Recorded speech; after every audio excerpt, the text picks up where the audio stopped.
Hoje eu queria compartilhar com você uma história da Bíblia a respeito de uma mulher que não era israelita. Ou seja, ela não era da linhagem de Israel conforme Jesus era. Essa mulher era uma mulher cirofenícia. Jesus viajou, andou pelas regiões de Ciro e Sidom, de Tiro e Sidom, e ali uma mulher, sabendo que Jesus estava lá, ouvindo a respeito de Jesus, das histórias de Jesus, dos milagres que Jesus fazia, ela foi na direção de Jesus porque ela tinha um grande problema na casa dela. A filha dela estava terrivelmente endemoniada, diz a Bíblia. Então ela correu lá para Jesus porque ela entendia que Jesus poderia ser alguém que dispensasse um favor, que pudesse resolver a situação da filha dela. Essa mulher correu para Jesus, onde ele estava numa casa, e quando ela entra ali, a primeira coisa que ela fala diz assim: Jesus, filho de Davi, tem misericórdia de mim, da minha filha. Então é interessante notar essa primeira forma que essa mulher chama Jesus. Ela chama Jesus de Jesus, filho de Davi. Mas isso era um costume dos judeus. Os israelitas tinham essa prática de considerar ou de chamar o Messias de filho de Davi. Isso não era comum para quem não era judeu. Mas aquela mulher, tamanho era o desejo dela conquistar esse favor de Jesus, e Jesus se coloca como alguém que tinha esse poder, ele comprovou isso, ela ouviu falar de Jesus, que ela usa desse artifício tentando, talvez, colocar diante de Jesus uma dissimulação. Talvez se ela chegasse para Jesus e falasse assim: Jesus, filho de Davi, Jesus ia pensar que ela era uma israelita, ia colocá-la na frente da filha, porque afinal de contas era alguém consanguínea de Jesus. Então ela fez esse artifício. Ela fingiu ser uma israelita usando a fala de uma mulher israelita, porque o que ela tinha por objetivo era a restauração da filha dela que estava sofrendo. E foi muito interessante esse fato, porque quando Jesus ouve essa mulher falar, ele não esboça a reação. E agora ela insiste. E fala assim: Senhor, socorre-me. E Jesus fala assim para ela: mas escuta, mulher, é justo eu tirar o pão da mesa dos filhos e dar aos cachorrinhos? Parece que Jesus aqui estava desprezando essa mulher, que ele estava menosprezando essa mulher, o que não é verdade. Quando Jesus fala que não é justo tirar o pão dos filhos e dar aos cachorrinhos, o termo cachorrinho aqui no grego, no hebraico, era um tratamento carinhoso. Era quando você se dirigia para alguém falando palavras carinhosas. Então ele não estava colocando aquela mulher numa condição inferior, mas estava colocando aquela mulher numa condição carinhosa. Aquilo absolutamente não foi uma ofensa. E essa mulher, insistindo no objetivo dela, ela queria o favor de Jesus. Essa mulher fala: escuta, Jesus, mas também os cachorrinhos se alimentam das migalhas de pão que caem da mesa dos filhos. Jesus olha para aquela mulher e fala assim: quão grande é a sua fé, mulher, nem em Israel eu achei uma fé como essa. Vai e recebe a tua bênção. E quando ela chega em casa, sua filha está completamente restaurada. Mas por detrás desse episódio, talvez rápido e meio estranho à primeira lida, existe um significado muito grande que eu quero compartilhar hoje com você. Então Jesus era a entidade maior ali. Era alguém entendido como Filho de Deus, o próprio Deus encarnado, aquele que tinha capacidade, poder para despender favor ao ponto de libertar a filha dela. Hoje nós olhamos para Deus e quem não quer o favor de Deus? Aquela mulher queria o favor de Jesus. E nós queremos o favor de Deus. Então Jesus, ele é considerado aqui como aquele ser supremo que tem a capacidade nas suas mãos de operar tudo aquilo, todo o favor que eu necessito.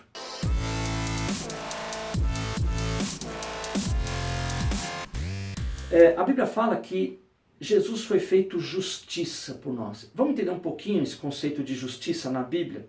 Justiça está longe de ser remetido para aquela primeira impressão que a gente tem, que vem à nossa mente quando fala em justiça: condenação, punição, juízo. Mas justiça significa as coisas numa justa ordem, num equilíbrio, num balanço.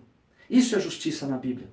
Quando a Bíblia fala de justiça de Deus para com os homens, não é para condenar o homem, mas é para colocar o homem num estágio, num estado de equilíbrio, as coisas nos seus devidos lugares. Onde falta provisão, onde precisa acertar algo, vem a cura, vem a restauração. Então a plenitude, o equilíbrio é o que a justiça de Deus significa. E o que a gente quer é isso da parte de Deus. Jesus, se referindo aos fariseus e escribas. Quem eram os fariseus e escribas? Era uma seita ultra-ortodoxa do judaísmo, onde eles tinham um esforço, eles tinham um empenho em conseguir o favor de Deus por meio do seu desempenho, do seu comportamento, da sua conduta, das suas obras. Então essa é uma mentalidade deles, que é muito comum no mundo de hoje, onde você pensa que vai ter o favor de Deus por meio do seu comportamento, do seu bom comportamento, das suas boas atitudes, das suas boas obras. Peraí, mas todos temos pecado. Os fariseus tinham consciência de que eles eram pecadores, os escribas também, mas eles acreditavam que o seu desempenho ia compensar os seus erros. Por isso que eles tinham um apego muito firme, não só à lei de Moisés, mas também às tradições judaicas. E as tradições, elas excediam em número as leis, e eles tinham um perfil de vida muito esquisito até. Então os hábitos, a vestimenta, a intensidade da religiosidade deles era muito elevada, mas eles acreditavam que diante de Deus, Deus ia olhar esse comportamento e olhar esse bom desempenho e falar assim, tá bom meu filho, eu vou compensar o seu erro pelo seu comportamento. E Jesus um dia fala assim, olha, se a justiça de vocês não exceder e muito as dos escribas e fariseus, de modo nenhum vocês vão ver o reino do céu. Vamos voltar para aquela mulher sírio-fenícia, o que ela queria? Ela queria a justiça de Jesus na vida da filha dela. Não julgamento, condenação, mas ela queria a ordem. Ela queria as coisas numa justa ordem. Ela queria só uma filha normal. E o juiz, no caso Jesus, tinha a condição de conceder esse benefício. Uma vez que o juiz seja satisfeito, ele concede o benefício. Vamos pensar isso no mundo real, nosso aqui. Quando você deve alguma coisa para alguém, você toma um dinheiro emprestado, você promete pagar, não paga, você se torna um devedor e agora você tem uma dívida. Pode ser que você tomou esse dinheiro de uma entidade financeira, de um banco, e isso cai sobre você, muitas vezes um processo, suja o seu nome. E você, até que não consiga saldar essa dívida, você fica numa condição de oprimido. Mas chega um momento que você, por várias circunstâncias, você consegue saldar a sua dívida. Aí você vai receber, no caso do juiz, ou nesse caso do juiz é um banco, uma instituição financeira, ou até alguém, esse juiz, depois que ele for satisfeito, você pagar o que deve, juros, correção monetária, e a sua dívida for saldada, você vai receber o favor do juiz. Você vai ser liberado da dívida, o seu nome vai ser limpo. Percebe? O que a gente quer do juiz é o favor dele, mas o favor do juiz só vem quando ele estiver satisfeito. Aquela mulher pensou assim, já sei, eu vou falar para Jesus, eu vou fingir que eu sou uma mulher israelita, aí ele vai ficar satisfeito e ele vai me conceder o favor. Mas Jesus, até que ela não entendesse isso, ela não recebeu o seu favor. Muito bem? Então a justiça pode ser concedida pelo juiz, só quando o juiz for satisfeito. E Jesus fala assim, olha, se a justiça de vocês não exceder de escribas e fariseus, vocês não entram no reino do céu. Meu Deus do céu! Eles tinham uma vida ultra rigorosa, ultra ascética. Eles tinham hábitos que ninguém tinha. Como é que eu vou atingir o nível deles? E Jesus fala que não basta atingir, mas tem que exceder. Porque a Bíblia fala que a justiça que Jesus referia não era dos escribas e fariseus. Existia a justiça dos escribas e fariseus. Mas a Bíblia fala em Romanos capítulo 5, verso 17. Aqueles que recebem a abundância da graça e o dom da justiça, o presente da justiça, reinarão em vida através de Jesus Cristo. O que é esse dom, esse presente da justiça?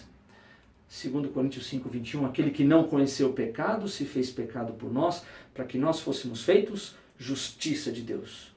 1 Coríntios 1, 30, Jesus foi feito por nós justiça, santificação, sabedoria. Jesus é a minha justiça. O que me faz aceito, o que faz o juiz, Deus, se satisfazer, não é a justiça dos escribas e fariseus, eu não posso. Mas é a justiça de Jesus. Quando eu estou em Jesus, essa justiça me faz satisfeito, aceitável perante Deus. Então essa mulher foi lá, falou assim, já sei, para eu satisfazer Jesus só para os israelitas, então eu vou fingir que eu sou um.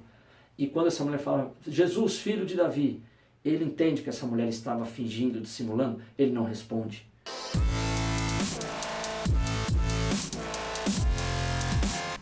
Mas ela viu que não funcionou. ela parte para um segundo clamor: Senhor, socorre-me. Aí Jesus começa a dialogar com essa mulher. Sabe por quê? Jesus podia socorrer essa mulher no primeiro momento, que ela chama ele de filho de Davi. Aliás, isso não é uma coisa tão grave assim. Jesus podia já antecipar esse sofrimento dela. Mas por que Jesus não fez isso? Porque se ele socorresse essa mulher e ela entendesse que ela só foi socorrida porque ela fingiu ser quem ela não era, ela ia entender que Jesus amava as israelitas, não as mulheres não israelitas. Mas Jesus esperou que essa mulher chegasse ao fundo do poço e da sua sinceridade e falasse assim: Senhor, socorre-me. Qualquer um podia chamar Jesus de Senhor, sendo israelita ou não. E ele só parte para socorrer essa mulher quando ele recebe esse chamado dela, fora de um fingimento. Então essa mulher tentou trazer para si uma justiça. Ela criou um caminho e falou assim: vou me fingir de israelita. E dessa forma, ela estava tentando satisfazer o juiz com a justiça dela, com a capacidade dela de enganá-lo. Se ela conseguisse enganar, se ela fosse de fato uma judia, fosse vista como uma judia, aí sim, essa camada, essa casca étnica, ela podia então conquistar o favor de Deus. O juiz não é conquistado pelos meus esforços, pela minha artimanha, pela minha capacidade. Mas o juiz, ele é satisfeito por Jesus Cristo. Vamos evoluir um pouco nesse pensamento?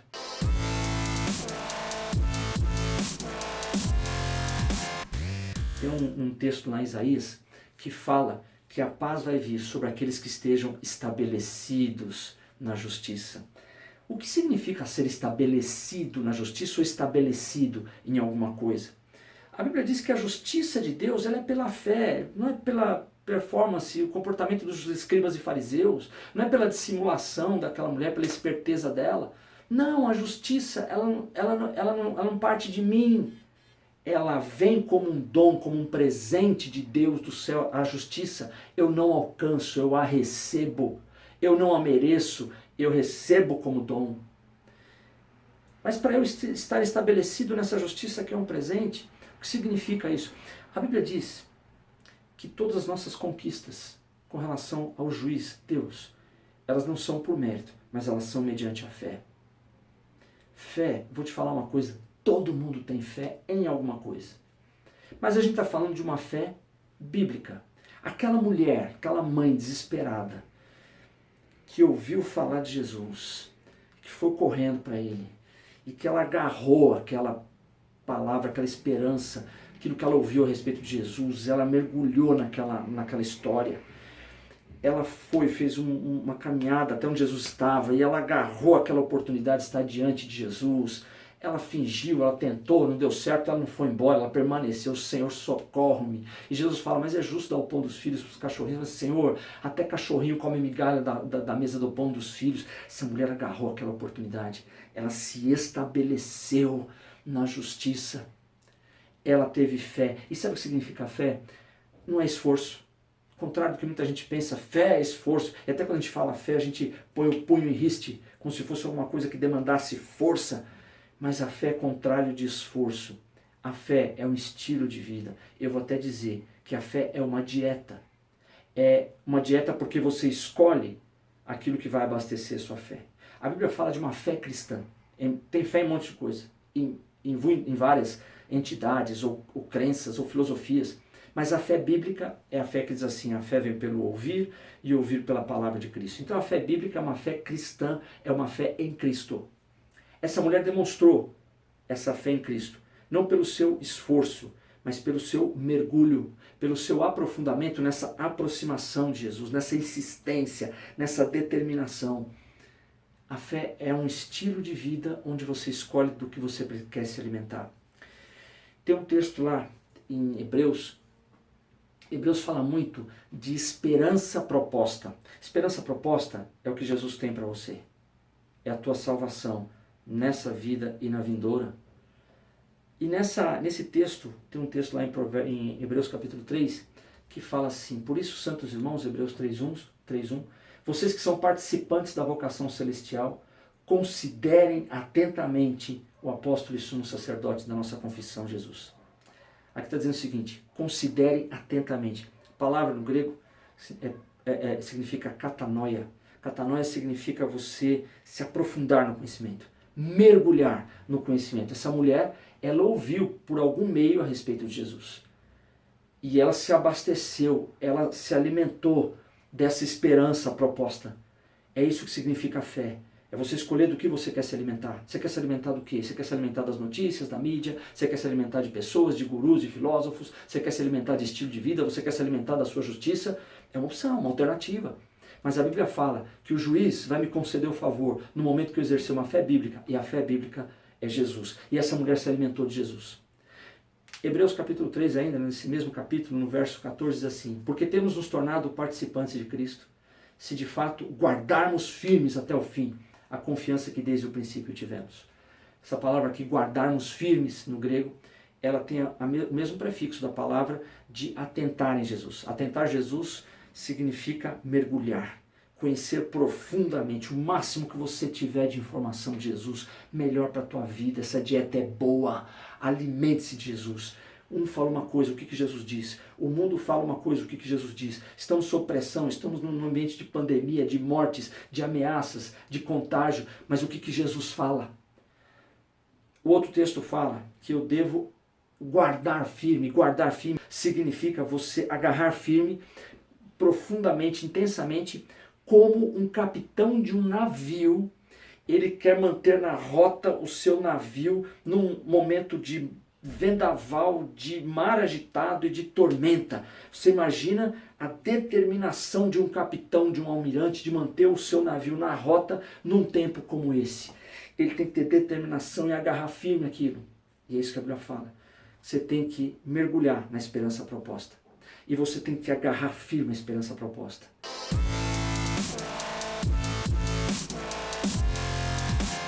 Essa mulher fez isso. Ela ouviu falar de Jesus. Ela se alimentou dessa dieta. Mas como é que é Jesus? O que ele fez? Ele curou paralítico. Como é que é? Ele ressuscitou defunto. Como é que é? Ele curou cego. Ele libertou endemoniado. Minha filha está com esse problema. Eu vou mergulhar nesse Jesus. Onde que ele está? Ele está numa casa lá, em Tiro e Sidom. Eu vou lá. Mas peraí, está cheio de homem, não pode a mulher entrar. Eu entro. Peraí, mas você não é israelita, você é gentil. Eu entro, eu faço um jeito, eu vou fingir, eu vou usar uma coisa falsificada, mas eu vou lá. E ela foi. Ela mergulhou em Jesus. Entrou naquela casa. Jesus, filho de Davi. Fez lá uma cena, porque assim, acho que ele só vai me aceitar se eu for israelita. Jesus mudo. Eu podia virar as costas, não deu certo, eu vou embora. Não.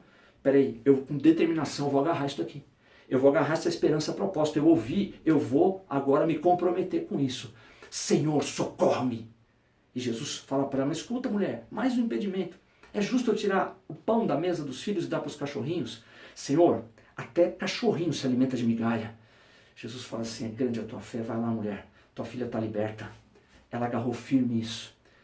Ela conquistou o favor do juiz. Quando você satisfaz o juiz, vem o favor, vem a absolvição. Depois da tempestade vem bonança. O que a gente quer de Deus é o favor dele. E sabe como é que Deus se satisfaz? Não é com as suas artimanhas, com o seu comportamento, com a sua religiosidade. Se fosse assim, não precisava de Jesus. Você consegue resolver os seus problemas.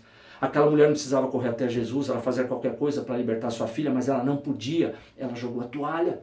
Nós precisamos do favor do juiz. Nós precisamos ser estabelecidos em justiça, alimentar-se de Jesus e com determinação pegar ele. Eu vou encerrar contando um fato que aconteceu alguns anos atrás nos Estados Unidos. Uma moça, uma jovem, ela transgrediu uma lei de trânsito num local ali e ela foi autuada e lá, como é de costume, ela foi chamada para uma corte para ela responder por aquela infração de trânsito. E ela foi lá diante daquele juiz, tudo normal, isso é corriqueiro, é uma coisa que acontece sempre, exceto pelo fato de que naquela audiência, por acaso, o juiz que estava para julgar aquela moça era o próprio pai dela. Além de juiz, ele era pai do réu. Que situação! Então o que ele faria? Ele ia contornar a justiça, ele ia ser benevolente com ela, porque afinal é a filha dela. Para ele, ela era uma cidadã normal, mas era filha dele. O que será que aconteceu? Qual foi o desfecho dessa audiência? Conto para vocês numa outra pregação. Estou brincando. Ele condenou aquela moça. conforme a lei prescrevia. Ele condenou ela a pagar $100 de multa. E depois que ele bateu o martelo e a condenação foi proferida, aquele juiz se levanta, tira sua toga, desce daquele palanque, se coloca do lado da filha, tira a carteira do bolso, uma nota de $100 e coloca em cima do balcão. O que aconteceu ali? O juiz julgou com justiça o filho. Mas sabe o que o juiz fez? Ao mesmo tempo que ele é o condenador, ele desce daquele palco e ele assume a dívida e ele paga a dívida. Jesus, ele desceu dos céus, o nosso juiz, e ele veio ao nosso lado e pagou o nosso preço. Então agora eu tenho o favor do juiz. Eu quero orar por você. Senhor Jesus, muito obrigado por esse momento, onde a Tua palavra, ela penetra corações, seja até por meio desse vídeo e sei lá aonde, mas a Tua palavra é espada, é poderosa. Peço agora que o Senhor acalente os corações que estão angustiados como aquela mãe, que estão necessitados de um favor que não podem produzir, mas esperam que esse favor venha do Senhor. Traz um discernimento, Pai, que esse favor não depende do perfil, se são israelitas ou não, se tem um bom comportamento ou não. Senhor, a justiça que a gente recebe do Senhor não é por mérito, não é pagamento, mas é por graça. Então que essas pessoas entendam que elas têm acesso ao favor imerecido de Deus. E que nesse momento elas entendam que Jesus é o seu representante. Muito obrigado, Senhor Jesus. O Senhor satisfez a justiça que eu precisava perante o juiz. E o Senhor foi julgado, não eu. Traz agora livramento para todos aqueles que escutam isso. É a minha oração que eu faço em nome de Jesus. Amém. Deus te abençoe.